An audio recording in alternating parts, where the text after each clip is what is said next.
is this living, breathing character, and we have to figure out how he reacts in every environment. Yeah. Just like Simon and Nick act differently in every environment, and he has to behave the same way, or he just doesn't come across as believable. And we very quickly kind of identified a few key areas that presented challenges for the animators in delivering a believable, engaging, and appealing performance.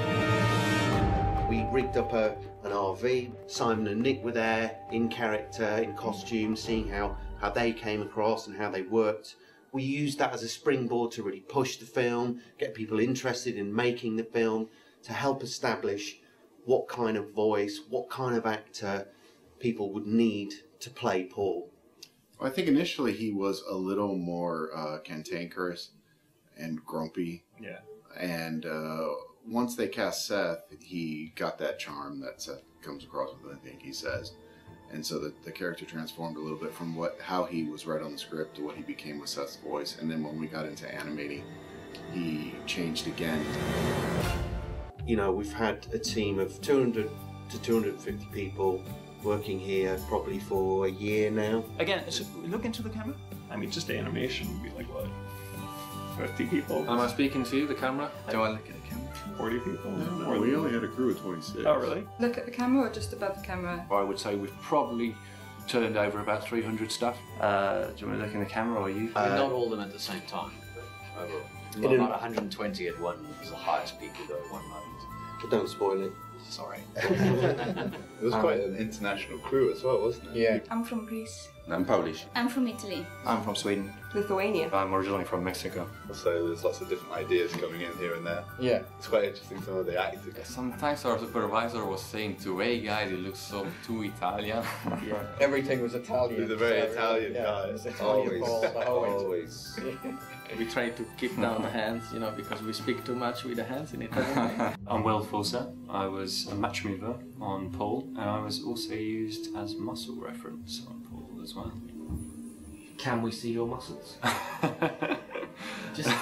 Just a little flex of the guns, yeah. No, I think it was actually I was chosen because of the opposite, because Paul's a little bit scrawny, so I was great reference for that.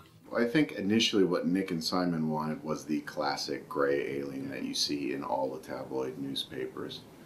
But once we started designing the character, it was apparent that he needed to be appealing because he wasn't going to be on screen for 2 hours. He needed to be something you could actually look at. And a classic alien is a little generic and doesn't have a whole lot of personality. I'm sorry. Just don't make me look fat, okay? Earth's gravity adds 10 pounds. And when your eyes are that big and you're trying to make it look real or believable, even tiny little moves can be way bigger. Like blinks became a big deal. Yeah. It wasn't just about creating a realistic piece of animation. It was interpreting it through this design and still making it feel like he's an appealing, interesting, likable kind of character. Senior animator, character animator. I'm one of the animators. I'm an animator. Animator. Animator. An animator. I think you need a pretty tough skin to be an animator. Every day you're showing your work to your colleagues, to the director, to your supervisor, and you're taking notes, criticisms of what you're doing. And almost every day we'd see great work, see fantastic versions of or interpretations of shots. Mm-hmm. But if they're not right for the cut, if they're not right for the scene, you've got to go back and do it again. The sort of insane level of detail that double negative, the CGI animators get into, that kind of blows my mind because they do this on their own initiative, a lot of it. I mean, we talk about it and talk about it. There's stuff you would just never think to do. We finished the film, we went to the editing room, we literally started taking videotape of Seth's head from the stuff we'd done in pre-production and cutting it into the movie, just like, you know, the floating genie from Pee-wee's Playhouse. And, you know, it was strange because not only was he not there, and not only was Seth Rogen dressed like, you know, in a motion capture suit, which was sort of like a bike messenger, it didn't really match. I mean, the performance, he was acting to slightly, to a different energy in those scenes. Well, I think because Greg and Chris come from a traditional live action background and they craft these movies down to the last second.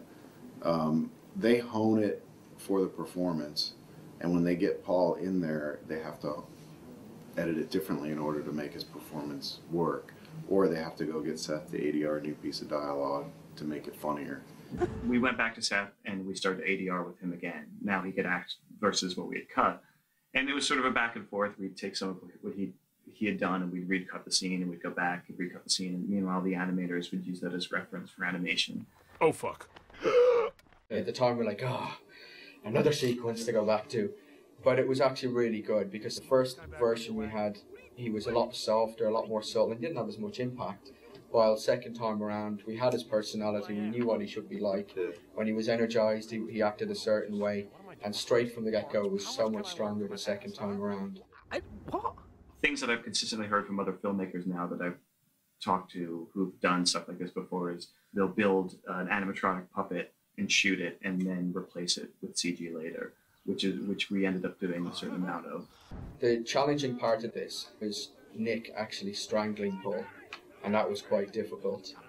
He strangled a puppet thing, right? Yeah, Green puppet. yeah, and then we had to replace that with Paul, and a lot of paintwork, I'm sure, which is not our remit, but turned out great though. It's really it funny. looks. Yeah, I saw it the other day again, and it looks really, really strong actually, and it's really, really funny.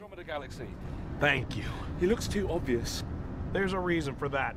We had that great moment on set where we were expecting it just strangling, and clearly Nick just got inspired and came in once with a karate kick to Paul's head. I did not have a sponsor! Don't do it again! We all sort of shivered.